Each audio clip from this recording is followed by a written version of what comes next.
Tonight we have the first reveals of the Limit Over Collection reprints that the OCG is going to be getting in their Hero set, and I will presume that we'll get the Rivals on another date.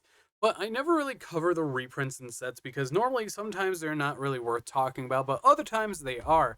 And tonight is one of those nights, and as we can see, Egyptian God Slime and Wandering Griffin Rider both lead the reprint slots, and it's going to be very interesting to see how this will fill out the set.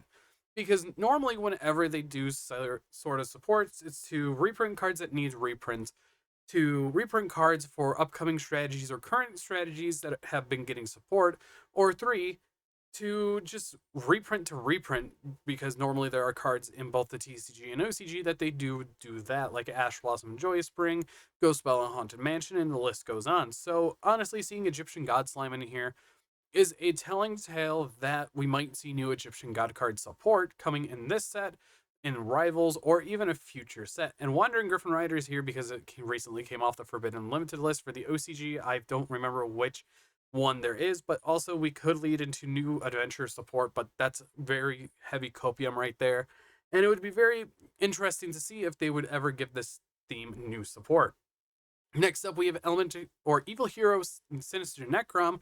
This is a card in the OCG. I think only has one print, and let me see here, because normally OCG kind of just doesn't really reprint stuff, and it is one of those things that I'm not too sure on how many reprints it has, because I know that things like Egyptian God Slime, this is definitely its first reprint, while Wandering Griffin Rider also didn't have a reprint before. And if we look at Sinister Necrom, the last time that it was printed was last year on October 1st for their tournament pack.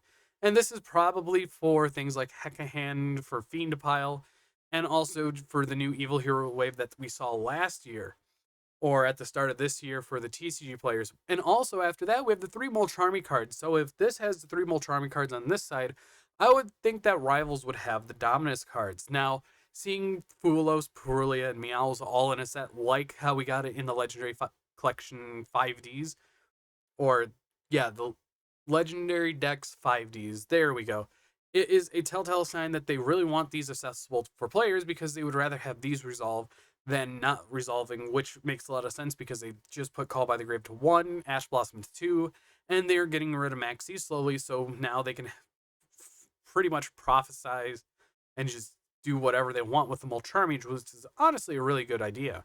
Then we also have Junk Anchor, which is also, I think, one of its first reprints, which is kind of shocking to think about because Junk Anchor is just one of these random cards that they printed from the manga that actually does things, and I think this was in the live duel as well. That is not what I wanted. Um, I want Junk Anchor, or whatever the yes, Junk Anchor. This thing, which is getting loaded up right now. And honestly, it's a really cool card. It substitutes itself for any Synchron tuner, which is really useful, especially with the new support. And yeah, this is its first print ever since the 2014 V-Jump promo, so that's a very well needed reprint. And I could definitely see TCG doing something for Battle Legends to reprint it once again as probably a secret rare or ultra rare, which is kind of weird thinking that it's going to be in another battle set, but it is what it is. Dark Cavalry is a card for the Dark Magician support that they got, but also it's probably just another card just for the new Dark Magician as well, so that really makes sense. We have Power Tool Braver Dragon. This was originally from the legendary duelist of it's that Explosions, the Earth one. I think it's the Earth. Yeah, the Earth Legendary Duel set that the TCG never got, but they split the support into three different waves. So seeing this in here is because the new Crimson Dragon that they're doing, and that makes a lot of sense because, well, it is a really powerful card. And then we have Eclipse Twin because Eclipse Twins is a really good card, and it was only in Supreme Darkness. But seeing it as a reprint for newer decks going into the future, like the Automat deck is really good for Mitsurugi, is also another option, and Ryziel too. Totally awesome. This is a new reprint for the card, and it's been quite some time since Totally Awesome has seen a reprint in the OCG because it's been banned for so long, ever since 2022. And the last time I saw a reprint was back in 2018. So giving them a new reprint is quite nice. And before I even continue, all these cards are coming in super rare for the OCG, which is quite nice for them because they really want to hollow out some of the cards that are common. And it's always good to see that. Number 29, Mannequin Cat. That is a good reprint. Mannequin Cat is, I think, another card that really needed a reprint in the OCG. While the TCG has gotten it a few reprints here and there, this is definitely one of the cards that I could think off the top of my head. Okay, it's been a couple of years for the TCG, almost 3 years. And then OCG, it's been since 2021 because the number files, but before that, because the number files is a premium product, 2017, so it has a more easily available reprint. Then we have Cypress Wicked, which is a reprint for the whole Malice theme, and honestly giving it an upgrade because I think it was originally a common for the OCG, maybe a rare, because I know for the TCG it's always been a common. Yeah, it's been a common one print from Savage Strike. This thing really needs a reprint for the TCG. While Japan has recently reprinted it back in 2021 as a common, and Savage Strike as a common. So given an upgrade is very good. And Platinum Gadget was originally a Link Brains Pack Link Monster, so that makes a lot of sense. Metamorphosis now has a text update, which is honestly amazing. Proper updated text is always good, and it's finally again in a super rare, and Mask Change 2, which is also really useful for the new Masked Hero support that they recently got in the premium pack and also in the special set as well.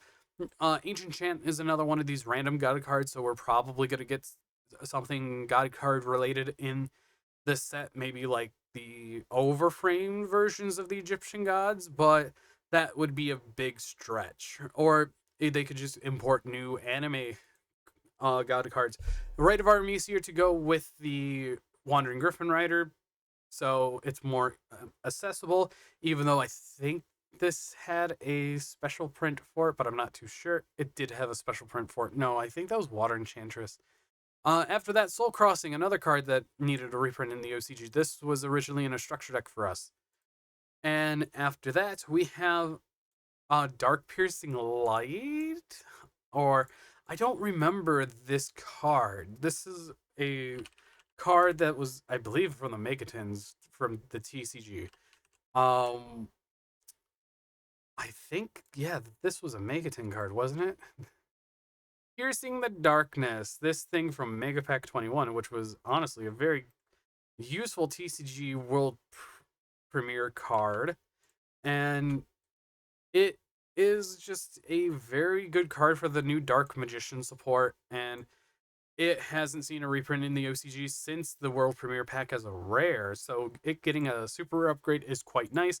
And finally, Statue of Ancient Patterns is getting a reprint. This card I don't think had a reprint at all in the OCG, so them seeing that as a reprint is quite nice. So overall, looking at the reprints for this set is very good so far, and it's probably going to translate weirdly to the TCG when we get these two sets together.